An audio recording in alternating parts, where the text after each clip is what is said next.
Hi, Olivia. So I wanted to give you some comments on this, both on the content, which I think is this good, but also on the writing. So now I'm not grading you on the writing, so don't worry about that, but I do want to give you some feedback. So I had specifically asked for you to do this in a more professional style rather than an academic style, because I wanted it situated more for your workplace. So but even just looking at this, there are many things that indicate an academic style that you're writing for a teacher. So I just wanted, for your own benefit here, to clarify what are some of the major differences between academic and workplace writing. So let me just bring up a proposal that I wrote recently. This is, okay, and it's zoomed out, so you can't really see it. This is a proposal to transform some courses into mini courses. And I think you'll see right off the bat a bunch of differences. Now, I wasn't expecting like a budget and timeline or anything in yours, but the way that we write for people in the workplace is with the intention that people will skim, that people will read to what is called satisfice.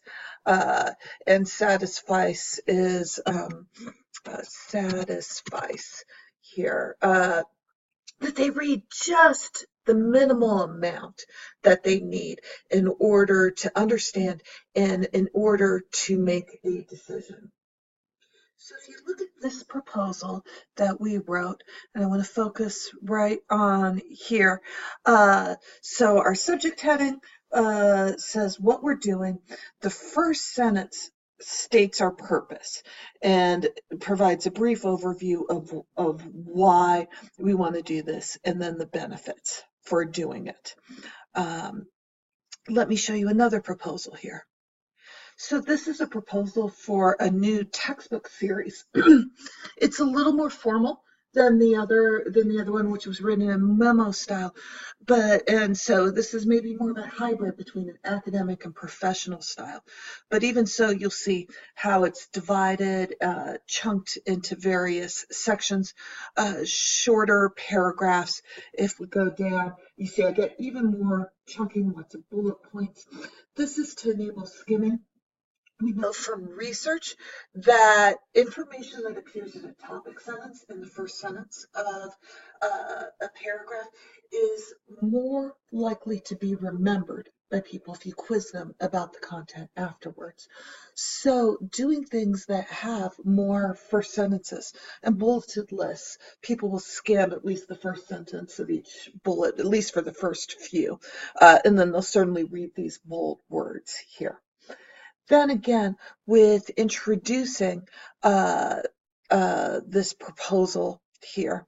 In this one, I do a little bit different. It's the background. So the background is a very clear statement of the problem. So I talk about, okay, what's going on? And then I start really kind of uh, indicating that many textbooks are too big, students are leaving with mistaken impressions, uh, really hit home on the problems here, and then introduce my solution. So following this kind of problem solution framework can be a really good way to help anybody reading your memo here, your discussion, understand what it is that you are trying to do here. Now, the reason that you're writing it this way is because I am obviously a professor. You know this. You are a student. You are writing it in a classroom context. And I think you probably didn't quite believe me when I said I wanted a more professional writing style. So, but I also wanted to take this moment to really clarify, because I think it's really good if you can name some of these differences between academic and professional type of writing. So as I was reading this, I had a little bit hard time. If I were reading this as your director, it would be coming out of the blue, and it's a little bit confusing what your ask is and what the problem is. So you say that there's a rate of gender discrepancies, but don't provide any support for that. So the first place that I really understand what this is about is this sentence right here. Positionally, this is in a place where people might not see it. It needs to be foregrounded at the beginning of a section, at the beginning of a paragraph. So this is a proposal for standardizing pay. And let's see. And at this point, it's introduced before you've really introduced the problem, which is, of pay discrepancies. Uh, let's see. So this is right here where you introduce the problem, that we don't have a better rate of pay. Um, and there isn't really, I think, evidence in here that there is a pay discrepancy.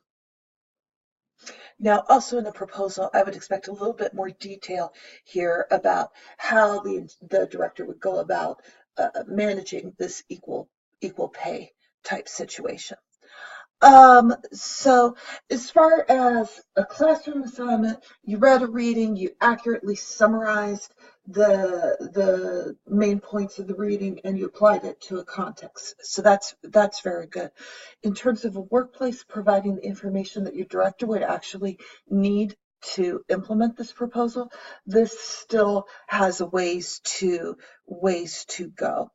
And you might want to, in terms of small win, I actually think pay is a little bit more than a small win. It's at least a medium win. So talking about maybe just implementing a system to be a little bit more equitable about how these things are done, or make people feel better about the process, could be a way to go about doing that. So overall, I really appreciate this. I'm glad that you chose this option, and I did want to give you some feedback on the communication specifically, since workplace communication is particularly an area of mine. And also, I'll just take the opportunity to say that I've loved having you as a student in the class. Really enjoyed your participation and how open and receptive you were to everything. So I know that we'll be keeping in touch, and I look forward to continuing to interact with you.